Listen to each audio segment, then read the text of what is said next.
ফটোশপে আমরা যখন কোনো ছবির ব্যাকগ্রাউন্ড রিমুভ করি তখন আমরা একটা প্রবলেম ফেস করি, সেটা হচ্ছে আমাদের এজের মধ্যে সাদা সাদা পিক্সেল থেকে যায়। সো এটা রিমুভ করার জন্য আমরা একটা পদ্ধতি ফলো করতে পারি। প্রথমে আমরা এই ব্যাকগ্রাউন্ডটা রিমুভ করে নিব। সেজন্য আমরা অবজেক্ট সিলেকশন টুলস দিয়ে এটাকে সিলেক্ট করে নিব, অথবা আপনারা চাইলে পেন টুলস অথবা কুইক সিলেকশন টুলস দিয়ে সিলেক্ট করে নিতে পারেন। আমার সিলেকশন হয়ে গেছে। সো আমি এখন মুভ টুল দিয়ে এটাকে মুভ করে লেয়ার্স থেকে আমি আমার ফটোটাকে মাস্ক করে নিব। আমার ব্যাকগ্রাউন্ডটা রিমুভ হয়ে গেছে। সো ব্যাকগ্রাউন্ডটা হোয়াইট দেখাচ্ছে কারণ আমার এখানে ব্যাকগ্রাউন্ডে হোয়াইট কালার একটা লেয়ার আছে।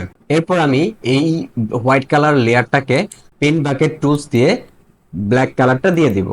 দেওয়ার পর আমি যখন জুম করে দেখব, দেখেন এখানে সাদা সাদা পিক্সেলগুলা এখানে রয়ে গেছে। এটা রিমুভ করার জন্য আমরা যেটা করতে পারি, প্রথমে লেয়ার্সে গিয়ে আমরা আমাদের ছবির লেয়ার্সটাকে সিলেক্ট করব। এরপর ফিল্টার থেকে আদার্সে গিয়ে মিনিমামে ক্লিক করব।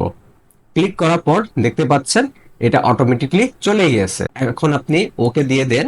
এরপর ওকে দেওয়ার পর আমরা দেখতে পাবো, দেখেন এখানে পুরা সব জায়গা থেকে হোয়াইট কালারটা চলে গিয়েছে। সো এভাবে আপনি চাইলে এইচ থেকে হোয়াইট কালারটা রিমুভ করে দিতে পারেন খুব সহজে। তো আজকের জন্য এ পর্যন্ত। দেখা হচ্ছে সম্পূর্ণ নতুন কোনো ভিডিওতে। এরকম আরো ভিডিও দেখতে আমাকে ফলো করে রাখুন।